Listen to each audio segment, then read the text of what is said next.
Ay guys, ngayon nga samahan niyo ako sa mga gagawin ko. Bago yan ako nga pala si Sam. Kaya guys, samahan niyo ako.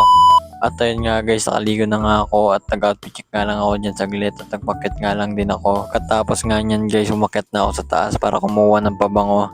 At umakit na nga ako dyan guys, yan nga yung bahay ni ate, yung kulay blue na yan. Pagkatapos ko nga pumunta doon guys, bumaba na ako, yan nga yung gagamitin kong motor.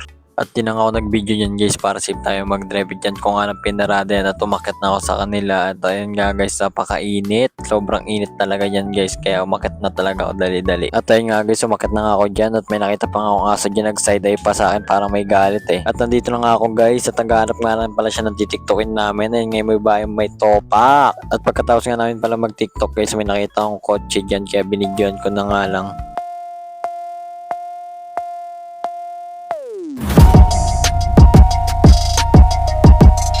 O di ba guys, kung ano-ano nang pinagagawa sa buhay at pagtapos niya nagsungit nga lang siya sa akin. Ayun nga guys, tumulong na nga lang kami kay tita at nagbaliktad na nga lang kami dyan guys. Ayun nga guys, napakadami talaga niyan guys. Sa mga magtatanong nga pala dyan, yung ginagawa pala ni tita, nagtatay nga pala siya ng mga damit. Kaya guys, magpatay na kayo sa kanya. Pagkatapos nga namin magbaliktad guys, ayun naman yung sinunod namin, nagupit nga lang kami dyan. At ayun nga guys, pagpapakit nga lang ako saglit at papakita ko nga sa inyo yung mga nagawa namin at mga natapos namin. Wala pa nga po yan sa kalahati. At nang matapos nga namin yan guys, makikita nyo kung gaano kadami yan. Ayan guys, sobrang dami nang nagupit namin. At pagkatapos nga namin tumulong dun guys, bumaba na nga kami para sunduin si Bochok. Elementary pa nga lang kapatid niya guys. At ayun nga guys, malapit na nga kami kaya nakita na namin mga nagsisilabasan ng estudyante, mga naglalakad na lang. Dinahandaan ko na nga lang yung pagdadrive guys kasi may mga estudyante na lumalabas, baka masagasaan natin at doble ingat na nga lang tayo.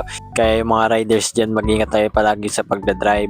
At ayun nga guys, kakarating lang namin sa room nila kaya nga inaantay nga lang namin sila magsilabasan. At ayun nga guys, kakalabas nga lang nila at gugulatin ko nga sana siya kaso tinuro ko ng kaklase niya kaya nakita niya kami. At ayun nga guys, pauwi na nga kami, dinahandaan ko na nga lang yung pagdadrive kasi tatlo kami kaya nagdodoble ingat na lang ako. At sana sa mga nagdadrive dyan, magdoble ingat tayo palagi para naman ligtas tayo at walang mapahamak. At para makauwi tayo ng maayos sa ating mga tahanan. At bigla namang naisipan ni Rhea na bumili ng merienda namin. Kaya guys, bumili lang kami ng manok. Katapos nga namin bumili dyan guys, bumili naman kami sa may toge. Maraming nga nakapila dyan. At dito nga guys, nakauwi na nga kami. Ayan nga yung mga nabili naming manok at toge. Ito nga yung kakainin namin. FT na naman kami nyan. Busog ang mga itik. Shoutout nga sa mga idol nating mga kaitik. At ayun nga guys, nakaready na nga kami. Kakain na nga lang po pala kami. Ito nga toge ang una kong tinikman guys. Napakasarap nga yan. Ayan nga yung pinaka-favorite ko sa lahat. Ayan guys, sa first bite na ako dyan. Na ano nga lang ako niya kasi marami ako na anong suka. Ako lang ba guys yung may favorite na toge guys. Kaya guys, tikman nyo na, napakasarap kaya yan. Kaya bumili na kayo. At ayun guys, atat na akong mag second bite kaya titikman ko na ulit yan. Ayan guys, so patay gutom talaga.